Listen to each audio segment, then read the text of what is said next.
ငယ်ချင်းတို့ရေမင်္ဂလာပါနော်ဒီတစ်ပတ်ပေးရတုန်းကရန်ကုန်မြို့ကအာဂတပြတိုက် Space Museum လေးကိုတွားရောက်လည်ပတ်ဖြစ်ခဲ့လို့ပြောင်းဝေးပေးတာပါသူကများသောအားဖြင့်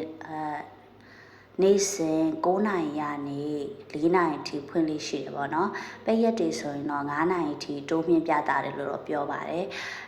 တို့ကတော့ကြတော့တနိုင်ခွဲကြော်တော့ရောက်သွားတာဆိုတော့လေအဲ့ဒီနေ့တော့တနိုင်ခွဲကြော်လာရောက်သွားတာဆိုတော့အဲ့ဒီချိန်မှာလက်မှတ်ဝယ်ပြီးတော့2နာရီမှာပြကန်နဲ့ဝင်ကြည့်ကြတာပေါ့နော်အဲ့ဒီမှာမျိုးစုံကြီးခွင်းတော့ရှိပါတယ်ဒါပေမဲ့အချိန်ကတော့တိတ်မလောက်ဘူးပေါ့နော်သူကတနာရီပဲပေးတာဆိုတော့လူကအရန်များတော့တချို့နေရာမှာကျတော့တန်းစီစောက်ရတာတွေရှိတယ်ပေါ့နော်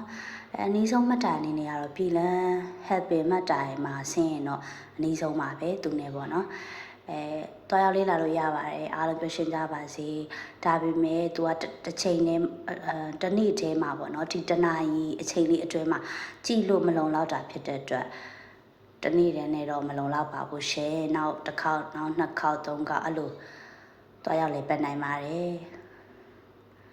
တို့တို့လည်းအစုံတော့မကြည့်ကြရဘူးပေါ့နော် VR simulator တွေပါတယ်ဆိုရင်လုံးဝတန်းစီလို့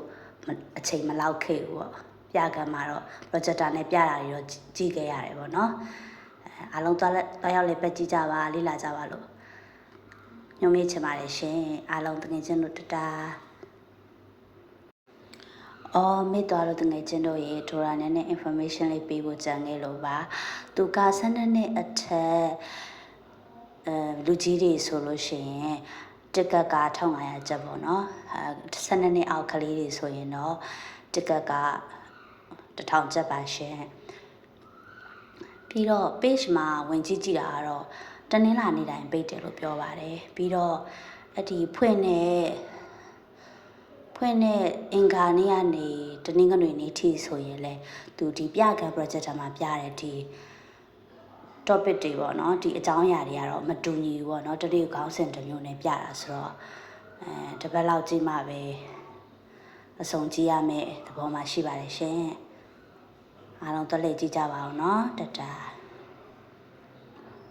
ဒီအထင်မှာ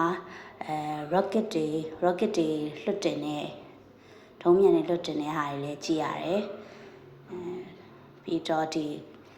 main ပြကံမှကြီးမှာကျတော့ဒီ projector နဲ့ပြတဲ့အာဂတဆိုင်ရာပေါ့နော်စစ်ကြောလာဆိုင်ရာအကြောင်းအရာတွေကြည့်ရတယ်ပေါ့နော်တခြားဓာတ်ပုံရိုက်ဆရာနေရာတွေလည်းရှိပါတယ်အာဂတပြကံ main ပြကံမှာပြတဲ့ topic တွေကတော့ဒီနေ့မတူပါဘူးဒါပေမဲ့ဒီစံတော်